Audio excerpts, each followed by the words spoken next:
কংদে বুড়ে আমি রাস্তা বনাবলৈ দেখা নাই ৰাতি আমি কঠিয়া এনেকুৱা নষ্ট কৰিছে ৰাস্তা বনাবলৈ দেখা ৰাস্তা মানুহ আহিব নহয় কঠিয়া खौबो फिन खनसे गोदान भिडिअ बरायलायबाय तो लोगोफोर बे समाव नोंथांमोननि गेजेराव मोननै आपडेट लानानै फैलायबाय आरोना तो मोननैबो आपडेटआ जोबोर भाइराल जालायगासिनो आरो ससियेल मिडियायाव फेसबुकआव गोबां शेयार जालायगासिनो तो नोंथांमोनाबो नुदों जानांगौ बा सोरबा नुवाखैब्ला नोंथांमोना भिडिअखौ जोबजासिम नायलां मोनसेया जाहैबाय सानै हौवा आरो हिन्जाव हाबा जाखानाय दे बिसोरखौ हमनानै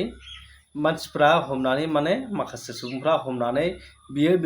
बेखौ गावजों गाव बुलाय होदों आरो नेक्स्ट आपडेटआ जाहैबाय मोनसे ओरैबायदि सरकारा एभिक्शन खालामदों आरो बेसेबांबा 288 बिगा नामा हायाव एभिक्शन खालामदों आरो खोथिया माइ गायनो फोनाय खोथिया थिलिखौ जेसिबिजों हुस्लिमलांजोब्बाय ओरैबायदि माने दुखुनांथावना तो जोबजासिम नायलां भिडिअखौ जोबजासिम नायलांब्ला गासैबो बाथ्राखौ बुजिगोन लोगोफोर थारैनो नोंथांमोना नुदों जानांगौ बा सोरबा नुवाखैब्ला नोंथांमोना आं माखासे भिडिअ क्लिपखौ होगोन नैबे सानै हौवा आरो हिन्जाव हमजानाय नैबे ससे भिडिअ क्लिपखौ नोंथांमोननो होनो नागिरदों तो बेहाय ओरैबायदि माने गोदान सासन ओरैबायदि सासन होदों बिसोरखौ हमनानै माने हौवा हिन्जावजों हमजानाय आरो बिसोर सानैनि गेजेरावनो बुलाय होदों हौवाखौ बुहोदों आरो हिन्जावखौ बुदों गावजों गाव माने बुलाय होनाय ओरैबायदि माने सासन दे नोंथांमोना नैबे भिडिअ क्लिपखौ नायग्रो आरो बिनि उनाव नोंथांमोनजों नेक्स्ट आपडेटखौ होगोन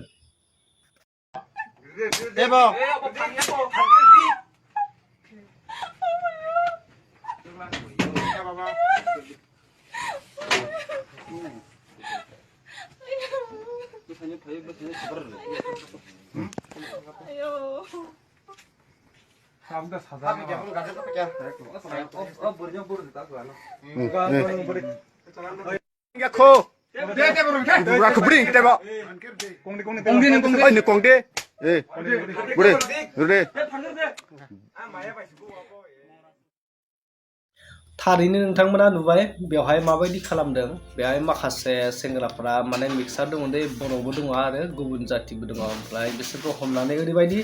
साजा होदों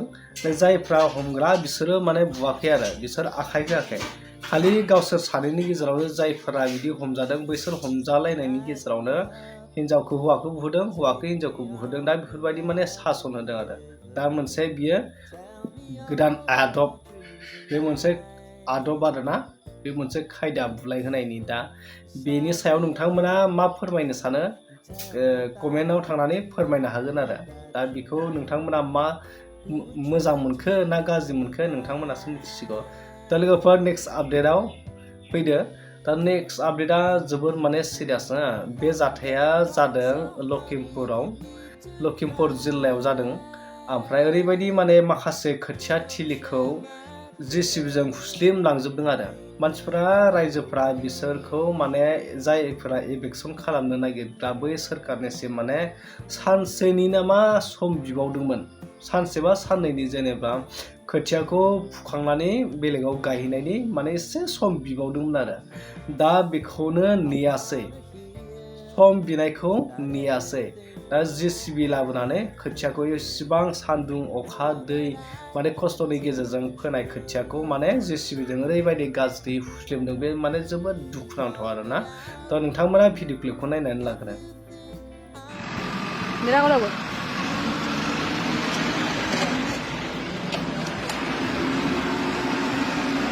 চাওক ৰাইজ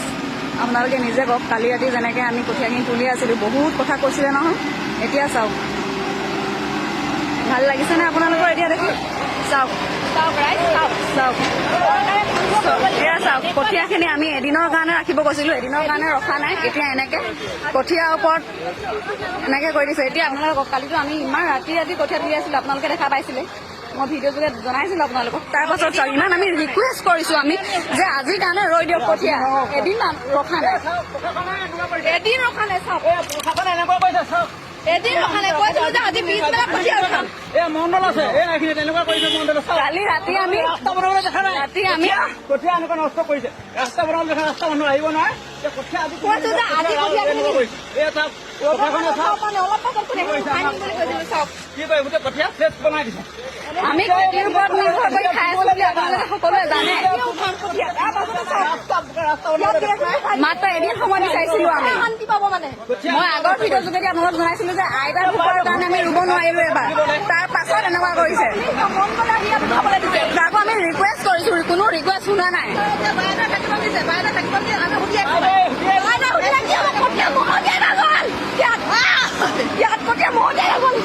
थारैनो नोंथांमोना नुबाय बेवहाय JCB जों माबायदि माने हुस्लिमलांदों बे जोबोद दुखुनांथावना आरोना दा गुबुन जायगानिब्लाबो जोंनि आसाम स्टेटआवनो जानायथ' दा बेखौ नुनानै एसे दुखु मोनो बा जोंनि एरियायावबो जोंनि बिटिआर ओनसोलावबो माब्लाबा समाव बेफोरबायदि जाथाया जानो हागौ खमसे खम बेवहाय माखासे हाखौ 288 बिगानिबो बांसिन बेवहाय हाखौ माने एभिक्सन खालामदों आरो सरकारा दा बेफोरबायदि जाहैदों ओमफ्राय एरियाखौथ' नोंथांमोना आं एसे खोन्थाखाबाय फुकनाथ नोगोर मिलनपुर एरियानि माने डिस्ट्रिक्टआ जाहैबाय लखिमपुर जायफोरा लखिमपुर जिल्लायाव बा लखिमपुर डिस्ट्रिक्टआव बर'फोर दङ बैफोरबायदि खाथियाव जे एभिक्सन जानाय बै एरिया खाथियाव जुदि बर'फोर दंब्ला बैसोरबो मिथिगोन आरो बे जाथायखौ बे माने जोबोद दुखुनांथावना दा सोरखारा बेफोरबायदिखौ माने मा सानो ना थारैनो जेनेबा गावनि थै सान्दुं अखा खस्थ' खालामनानै देहा गारसोमनानै बेसेबा बुरजा माने खोथिया आरो बेवहाय खोथिया थिलि बायनायनि खरसा दा बेफोरखौ नाजानानै माने खस्थ' खालामनानै जे खोथिया फोबाय बेखौ जुदि आबाद मावनो जे थांखि लानानै बेफोरबायदि खालामनायखौ जुदि सरकारा नस्थ' सिलिंखार खालामना होयोब्ला सोरखारा मा सोरखार जागोन BJP सोरखारा मा जागोन दा साननानै नायदो दिनै बिटिआरआव ओरैबायदि जानो थांगासिनो माखासे नेशनेल पलिटिकेल्स BJP पार्टियाबो जोंनि बिटिआरआव सोरखार दानायनि प्लेनिं खालामबाय थादों मिथिगौना BJPआ जोंनि रिजनेल पार्टि फिसा फिसा पार्टिफोरखौ माने ओरैबायदि अलखदाव खोलैनो नागिरदों जे बिथांमोननि टारगेटआ जाहैबाय BJP नङाबा रिजनेल पलिटिकेल्स पार्टि BPआनो जा UPआनो जा सरकार दानो हायि बेबायदि मोनसे परिस्थितिखौ खालामगासिनो जोंनि बिटिआरआवबो दा बेखायनो हुसियार जा जोंनि BTCनि रायजोफोर जोंनि बिटिआरनि रायजोफ्राबो दा बैफोरबायदि खैसाराव गोलैनो नाङा जाहाथे बेफोरबायदि जाथाया जोंनि बड'लेण्डआव जोंनि बिटिआरआवबो जाया दा बेफोरबायदिखौ गोबां सांग्रांथा आरो BJP होननाय नेशनेल पलिटिकेल्स पार्टिखौ मालाबाबो सापर्ट होनाङा दे रायजोफोर मालाबाबो सापर्ट होनाङा आरो बिसोरखौ खाबु होनाङा चान्स होनाङा बिटिआरआव हाबनो थाखाय बिसोरखौ चान्स होनाङा नाङाबा रिजनेल पार्टि BPआव थां UPआव थां आरो दानि गोदान पार्टिफोर ओंखारनाय जाय APB बेफोरबायदियाव हाब नाथाय नेशनेल पलिटिकेल पार्टिखौ मालाबाबो खाबु होनाङा दा नोंथांमोना बिनि सायाव मा फोरमायनो सानो ना फोरमायदो ओमफ्राय दाथ' नोंथांमोननो बे मोननै आपडेटखौ होबाय बे मोननै आपडेटनि गेजेराव नोंथांमोना बबे मोनसेया माबायदि नोंथांमोनाथ' बुजिखाबायानोसै थ' बांद्राय गोबाव खालामला भिडिअखौ नेक्स्ट आपडेटआव लोगो मोनगोन लोगोफोर टाटा बाय बाय